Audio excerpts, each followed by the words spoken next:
Hi everyone, and welcome to episode 10 of the AP podcast. Wow, 10 already.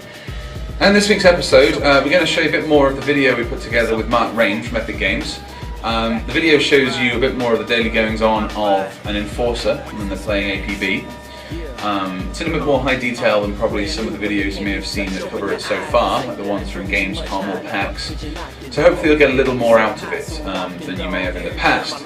Now, one thing that's worth highlighting, which we didn't do in the previous episode, and that was that this is taken from an early version of the game. So as you move forward, you get to see some more of the videos, like the trailer that we released recently, as well as beta and things like that. Obviously, there'll be a much more higher quality. There won't be the bugs that maybe this video has. And some of the bits and pieces are going to change over time, so bear that in mind when you watch it. A couple of other things that have happened since I last spoke to you guys directly was the sign-ups on APB.com for beta going live. Now it's an exciting time for us here at Real Time Worlds, obviously, because we want to get you guys involved in the game. So make sure you head over to APB.com and sign up for beta. We've also had more action on the official Twitter feed, so if you head over to twitter.com/APBgame, you can get some more updates from us, as well as Facebook is starting to ramp up as well, so head over to facebook.com/APBgame. You can get some more information over there. So I guess all that's left to say is enjoy the footage. So we gonna start this, and please get it right, cause I'm good to part this. And there we go, the car's nice and repaired, looking good. So you can hear there some of the music coming out of that vehicle.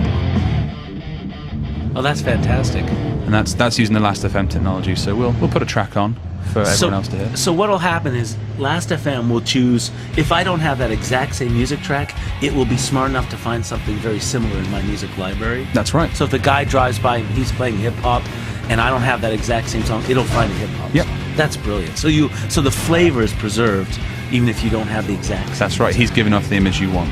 That's awesome. So we'll head around here. We'll see what's going down. This is my usual patrol route to waterfront. This is so much fun. You just basically, when you're in either the passenger seat or the back seats of the car, you can press your right or left, and it'll lean out the window, and you can shoot that way. Here we go. Let's turn the music down a little bit. That guy over there, you see him? Yep. His name's Din. Now you can tell he's a criminal. He's got the red mark above his head. We know he's not a friendly one to us. He's a known criminal around these parts. He's part of what's called the Narcotic Brotherhood. Nice. They're quite a big gang around here. So we'll give him a bit of a follow and we'll see what he's up to. 'Cause he's not done anything wrong yet, so we can't just get rid of him.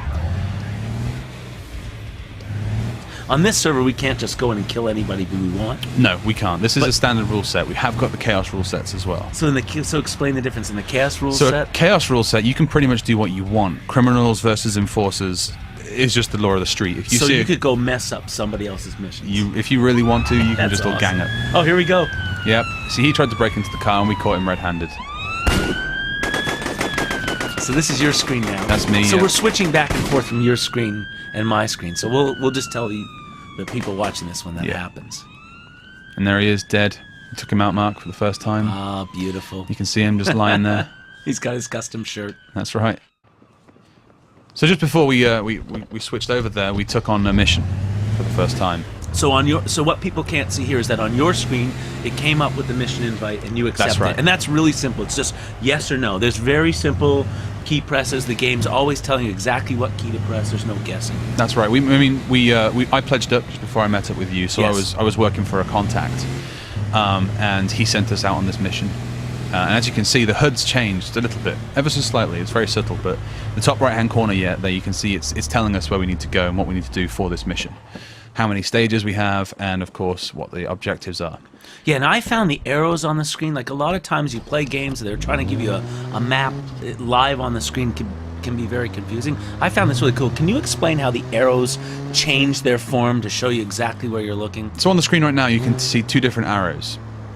Or in my perspective, so I can see you as a green arrow, just tell me where the players in my team are.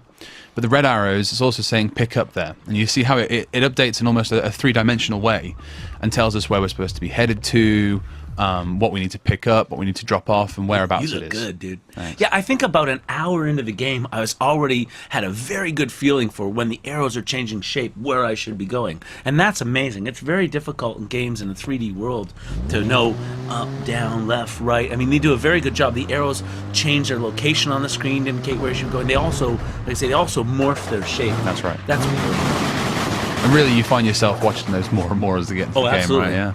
And it gets easy. I mean, you, like I say, it might look confusing to people watching this video now, but an hour into this game, they'll really understand the arrow system. I mean, we've not had to at any point pull up a map screen or try and work out where we are because the HUD's telling us distinctively, you know, keep the action flowing, go here. But there is a fantastic map screen in the game. We're There just is, not yes. showing it in this video. You've also got the compass down the bottom right-hand corner, but I'll tell you a little bit more about that when we find something that shows up. I'm not a very good driver. And I certainly found there were vehicles that handled better than others. Yeah. So in this instance, you know, we're heading up to the mall area. We're getting another one of the briefcases, but you can see how, like you mentioned earlier on, it's the arrows are saying it's down. You know, it's below us. It's reminding us where the van is, but it's also telling us what the third point is. Well, and you're not just driving around. As you can see, you're going in buildings, through buildings, upstairs, down ramps. You know, you're jumping from rooftop to rooftop. So you're actually moving around quite a bit in the game, and the arrows are sticking with you and giving you a real good explanation. That's right. So there you are. That is a bit more of the gameplay footage. I hope you enjoyed that. Now, next week's episode, you'll see the next part of what actually happens after we get the APB warning. It's a very, very important moment in APB when that happens. So make sure you tune in next time and find out what goes on. Whatever you're doing, make sure you stay safe and check back next week. Man, we love this. Modified is back.